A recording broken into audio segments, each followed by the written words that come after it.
Hello students, in the last video we have studied till small intestine.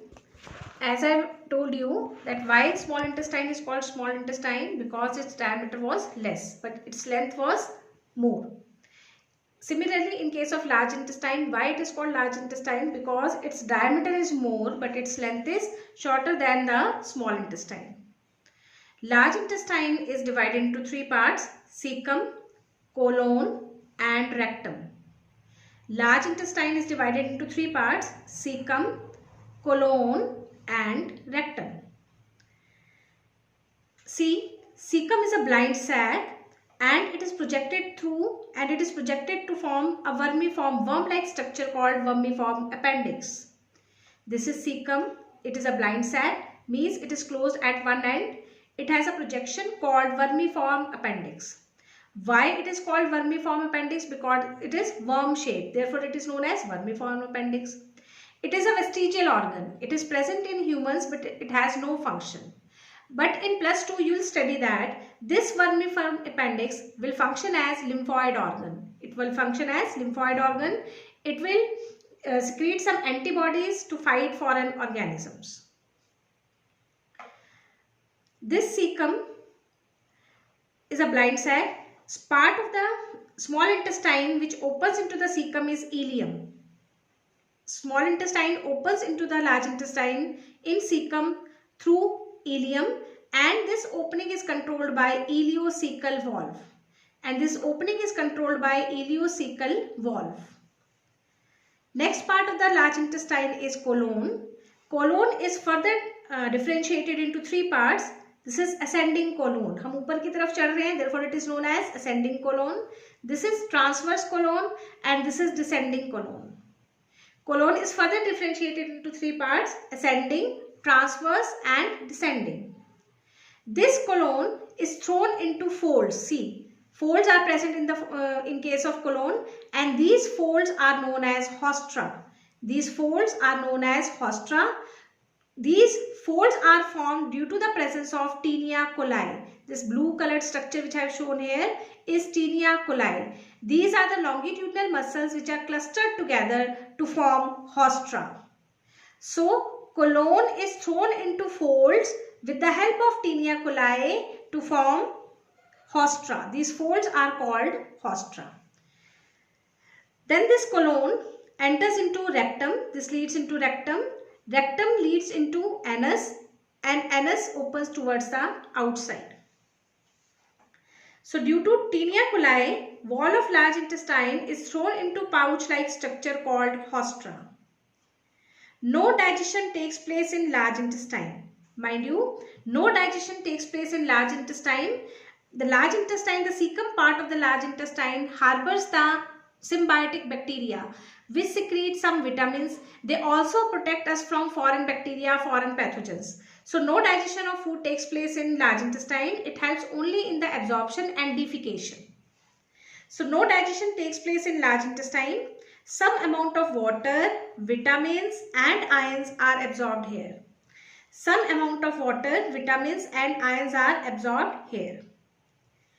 Within cecum and colon, large number of bacteria are present which ferment the undigested waste.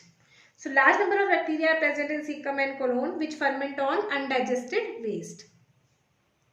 Some vitamins are also formed by these bacteria present here, by the E. coli bacteria present in the cecum and colon. So therefore these bacteria are symbiotic. They are giving us vitamins and in return we are giving them food and shelter. Some vitamins are also formed by the E. coli which live as commensal or symbiont. This is plus relationship. Means both the bacteria and humans get benefited by the association. But if the waste has some materials which are fermented more, then gas formation can also take place. So if the undigested food has some material which can be fermented more, then gas production will take place. Undigested waste gets collected in the rectum. Wall of the rectum gets stretched and it will send signal to the brain for defecation through anus. So as I have told you, undigested food gets collected in the rectum. Due to collection of the waste in the rectum, the wall of the rectum stretches, and this stretch gives a signal to the brain for defecation. Defecation occurs through anus. As I have earlier told you that we have two openings in our digestive system, mouth and anus. Humans have anus and mouth both. Therefore, this type of digestive system is known as complete digestive system. In case of humans, anus is formed first. Therefore, humans are called deuterostomes. During embryonic development, anus is formed first. Therefore, humans are also known as deuterostomes. Anal canal wall has many veins. This anus has many veins which can rupture if the waste is too dry. If the waste is too dry, the veins present in the anal canal wall can rupture. So, this was the anatomy of the human digestive system. Next, we will study about the histology of gastrointestinal tract. Histology of gastrointestinal tract. Wall of gastrointestinal tract has definite 4 layers. It has 4 layers. This diagram is given in your NCERT. You can refer your NCERT for that. See, this is the diagram showing the histology of our gut. It has 4 definite layers. First layer is known as serosa. Second layer is known as muscularis. Third layer is known as submucosa, and fourth layer is known as mucosa.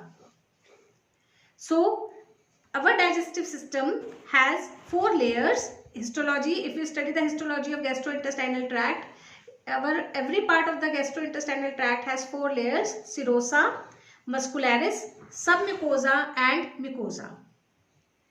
In muscularis is further divided into 2 parts. Outer layer is made up of longitudinal muscles and inner layer is made up of circular muscles. First layer was serosa, second was muscularis. Muscularis is further divided into 2 layers. Outer is made up of longitudinal muscle and inner is made up of circular muscle. Then is submucosa, and then last is mucosa. Mucosa is further differentiated into muscularis interna. This is muscularis interna,